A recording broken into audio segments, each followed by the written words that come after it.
Thank you so much, Mr. Chairman, and thank you to the witnesses for being here. And it seems like we have a lot of students. Otherwise, y'all got real young faces in here. So I want to thank each and every one of you for being here today.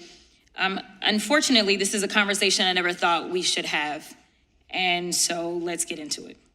The so-called president of peace has spent all his time in office dragging the United States into conflict all over the world. He's threatened our closest allies. He started another unauthorized regime change war in the Middle East. And in this instance, he invaded a sovereign nation and kidnapped its leader. Now, I don't want y'all to get it twisted and believe for any reason that I think Maduro is a saint. But there are processes. A lot of Republicans in Congress and on this committee will argue that Trump's attack on Venezuela will be for the good of the Venezuelan people, as the chairman has laid out. But let me be clear, Donald Trump does not care about the Venezuelan people, and let me give you the receipts on how I know. He said that Venezuelans were invading the United States. He terminated the protected status of more than 350,000 Venezuelans. He deported Venezuelans to El Salvador's terrorist prison, even though many of them had no criminal record. So this was never about helping the Venezuelan people. Donald Trump does not care about Venezuelans at all. To be clear, there is no legal basis for the United States government to invade a sovereign country and kidnap its leader. There is no legal basis for recklessly bombing people who pose no immediate threat to the United States. And the exact language that I believe the chairman used was that this was a precise operation. I don't know if his definition of precise includes the fact that there were at least 40 civilians killed in this operation in Venezuela, and there was a total of 83 persons that were killed during this invasion. But Donald Trump's unlawful military action in Venezuela was never about stopping illicit drugs from entering the United States. According to the DEA's National Drug Threat Assessment, Venezuela has little to no role in smuggling illicit fentanyl into the United States. In fact, DEA has never listed Venezuela as a fentanyl source or transit country. Coast Guard and military data do not show any fentanyl coming from Venezuelan-linked maritime routes. It's interesting because the last thing that I remember hearing about is that the president decided not to consult with Congress before going into Venezuela, but to consult with oil corporate executives. I'll just put that out there. And Donald Trump, he also pardoned former Honduran President Juan Hernandez, who was found guilty in a court of law in these United States of trafficking more than 400 tons of cocaine into the United States, which is double the amount of cocaine that Trump's own State Department estimates was trafficked through the entire country of Venezuela. International drug traffickers love Donald Trump because they know that even if they are arrested, it's easy enough to get a pardon from him.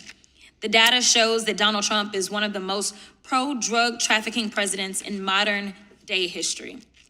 Since he took office, prosecutions for drug trafficking have fallen to the lowest levels in decades because the agents tasked with going after drug cartels have either been fired or forced to start raiding your local Home Depot, or illegally breaking into the homes of American citizens, or monitoring community schools and churches so that the government can disappear entire families.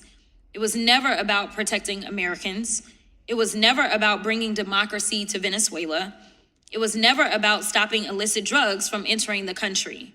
Like everything else this administration does, it was about corruption. The president told oil executives about the planned attack days before it happened. Trump then promised that oil companies would be fully reimbursed by American taxpayers for any investments they make in Venezuela. And once the president illegally took control over Venezuela's oil reserves, the first sale went to the company of a man who donated $6 million to Trump's campaign. This is why the president attacked Venezuela. This was about greed. This was about controlling their oil so that the oil executives who donated to his campaign could make even more money.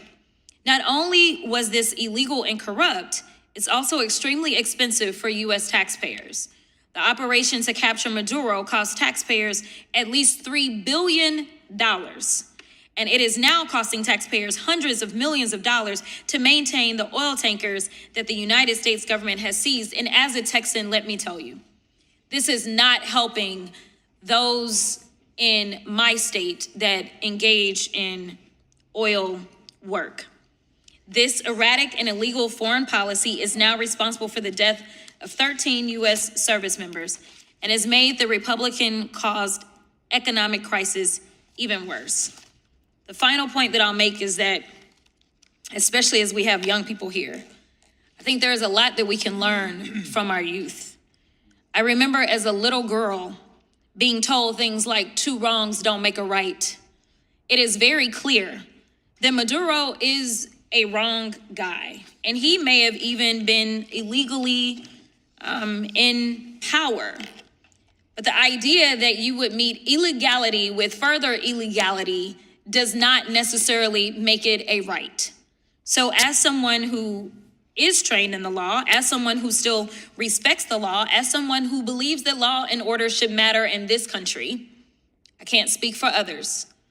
It is a shame that we do not have enough people that understand the Constitution, that are serving in the Congress, and decide that they want to stand up and protect Americans, as we have a lawless 34-count convicted felon that is continuing to engage in illegal actions that are harming both us here domestically as well as Americans and others abroad.